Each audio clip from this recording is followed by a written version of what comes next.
Welcome to our channel. இன்னைக்கு நம்ம என்ன ரெசிபி பார்க்க போறோம் பார்த்தீங்கன்னா, பன்னீர் பட்டர் மசாலா தான் பார்க்க போறோம். அதுக்கு என்னென்ன தேவை அப்படிங்கன்னா, ஒரு கடாய் வச்சுக்கோங்க.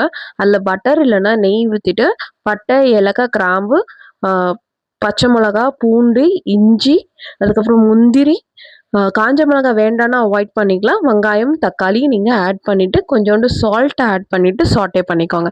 நல்லா வதக்குங்க. ஸோ வதக்கும்போது உங்களுக்கு நல்ல ஒரு கிரீமி பேஸ்ட்டுக்கான ஒரு இன்கிரீடியன்ட் வந்து உங்களுக்கு வந்துரும். அந்த டெக்ஸ்சர்ல வந்துரும்.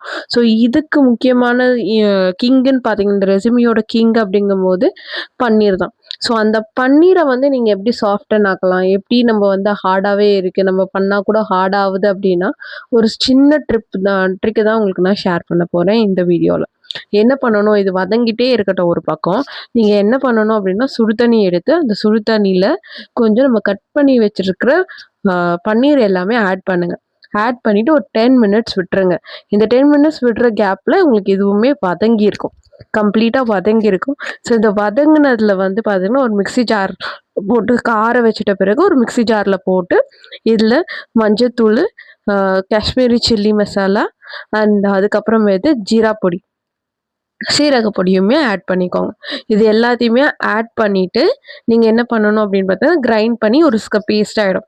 ஸோ பேஸ்ட் ஆயின கேப்ல ஒரு பக்கம் சைட்ல வச்சுட்டு, இன்னொரு பக்கம் நம்ம பன்னீர் ஆல்ரெடி ஊற வச்சிருந்தோம் இல்லைங்களா? டிப் பண்ணி வச்சிருந்தோம். அது இப்ப எடுத்து பார்த்தீங்கன்னா, நல்ல ஸ்பாஞ்சி மாரி இருக்கும்.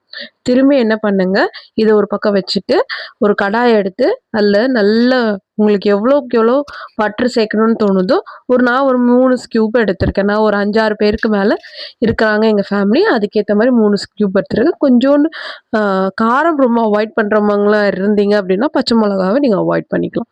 சரிங்களா? ஸோ இந்த பேஸ்ட்ட வந்து கம்ப்ளீட்டா அரைச்சு ஊத்திட்ட பிறகு, கடாயில ஒரு கொதி வரட்டும். ஒரு கொதி வந்துட்ட பிறகு, நம்ம ஆல்ரெடி சாஃப்டன் பண்ணியிருக்க பன்னீர வந்து இதில ஆட் பண்ணிட்டு, நீங்க கொஞ்சம் கொதிக்கிறதுக்கு விட்டுறணும். இதுக்கப்புறமேட்டு நம்ம வாங்கி வச்சிருக்க ஃப்ரெஷ் கிரீம கொஞ்சம் ஆட் பண்ணிட்டு, ஆஸ் வெல் அஸ் உங்களுக்கு எனக்கு வந்து கஸ்தூரி மேத்தி ரொம்ப பிடிக்குன்றதுனால நம்ம ரொம்ப ஆட் பண்ணியிருக்கேன். உங்களோட டேஸ்ட்டுக்கு ஏத்த மாரி நீங்க ஆட் பண்ணிக்கங்க. Thank you. பார்த்துட்டு எப்படி இருக்குன்னு பார்த்துட்டு சொல்லுங்க.